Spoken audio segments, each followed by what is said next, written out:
I just had to let you know you're.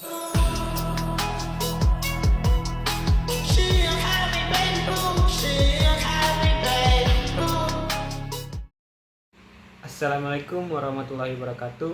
Perkenalkan, nama saya Rizky Popalia dengan NPM 0204231163. Di video kali ini saya menjalankan tugas analisis investasi dari dosen Ibu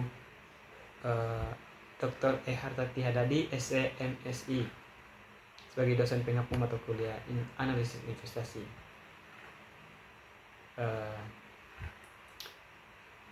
Mengapa saya memilih untuk investasi ke apartemen? Pertama itu di awal saya mendapatkan uang sebesar 1 miliar. Pikiran saya tuh untuk taruh di deposito karena kelihatannya tuh aman. Tetapi setelah pikir-pikir ternyata bunga deposito itu kelihatannya tuh hampir besar sama dengan inflasi. Terjadi tuh setiap tahun. Dan juga uangnya tuh benar-benar tidak tumbuh, atau bisa di kata lain tuh hanya berdiam saja, hanya berdiam di tempat saja, naik gitu. Nah, dari situlah pikiran saya mencari investasi lain yang lebih menguntungkan untuk jangka panjang. Dan saya memilih untuk investasi properti, dan saya mengambil apartemen. Yang kedua itu aset nyata dan kenaikan nilai. Itu aset berwujud. Salah satu yang membuat saya tertarik untuk berinvestasi properti ini adalah karena aset ini tuh bisa dilihat dan juga ada wujudnya. Bahkan kalau kita perlu tinggal di dalamnya itu juga bisa.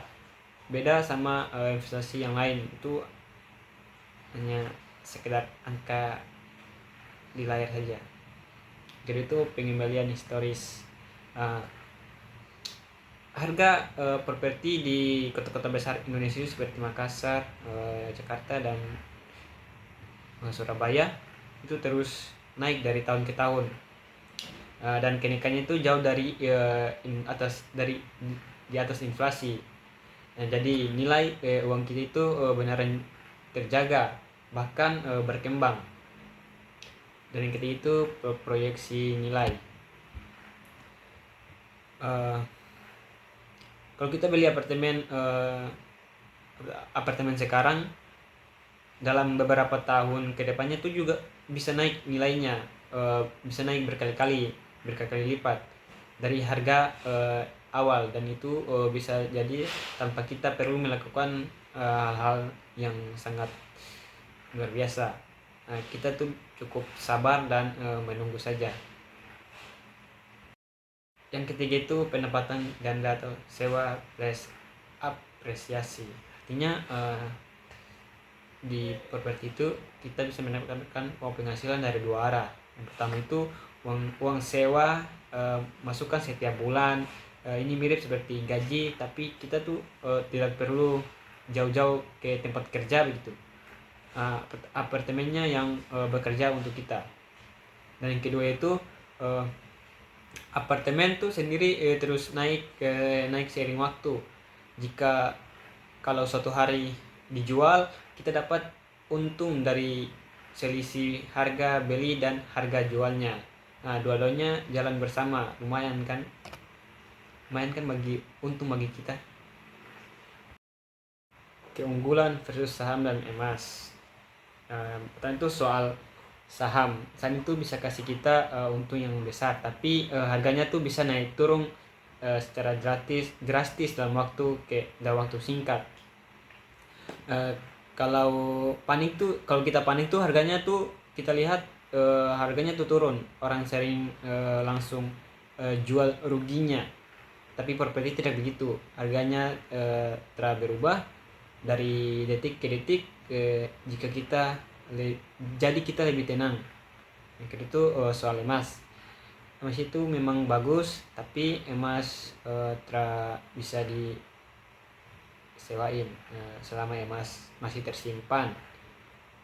Kita bisa eh, dia dia, dia bisa kasih apa-apa begitu, kayak kasih untung gitu kalau kita simpan. Nah, sementara apartemen itu bahkan di saat kita tidur juga pun tetap menghasilkan uang sewa. Jadi properti itu tuh lebih stabil dari saham dan emas, dan lebih produktif dari emas. Nah, inilah gabungan yang menurut saya yang paling pas buat investasi jangka panjang. Selanjutnya itu lokasi, resiko, dan leverage. Nah, tentu saja untuk investasi apartemen ini juga tidak tanpa tantangan. Ada beberapa hal yang harus kita pertimbangkan seperti ini, tiga ini. Yang pertama lokasi. Jika apartemen yang lokasinya strategis, misalkan di dekat kampus, rumah sakit, atau di pusat kota, biasanya lebih gampang disewakan dan jarang kosong. Dan yang kedua itu risiko, atau ada biaya-biaya yang perlu disiapkan seperti biaya perawatan, iuran bulanan, pengelolaan gedung untuk pengelolaan gedung. Nah, dan juga kemungkinan tuh ada tahun-tahun di mana apartemen ini tidak ada penyewanya, jadi kita harus itu mengeluarkan biaya, itu harus kita perhitungkan semua. Dan ketiga itu leverage. Nah, ini artinya tuh kita bisa beli apartemen yang harganya lebih besar dari uang yang kita punya, lewat fasilitas kredit. Nah, ini juga bisa memperbesar keuntungan kita kalau harga propertinya naik.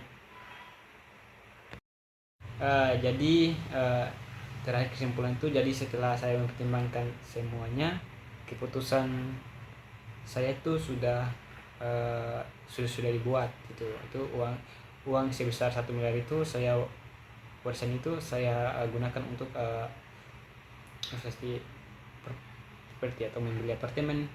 Tujuannya tuh bukan saya cari kaya mendadak, tapi saya membangun aset yang lebih bagus dan terus berkembang dan menghasilkan pemasukan yang secara aktif, dan suatu saat hari itu saya bisa berikan kepada anak-anak saya nanti. Yang penting itu sebelum saya beli, saya tuh harus mencari tahu dulu di mana lokasinya, cek apakah dia apartemennya bagus atau tidak, dan saya pastikan itu sistem pengelolaannya juga bagus. Mungkin itu dari saya. Sekian, wassalamualaikum warahmatullahi wabarakatuh.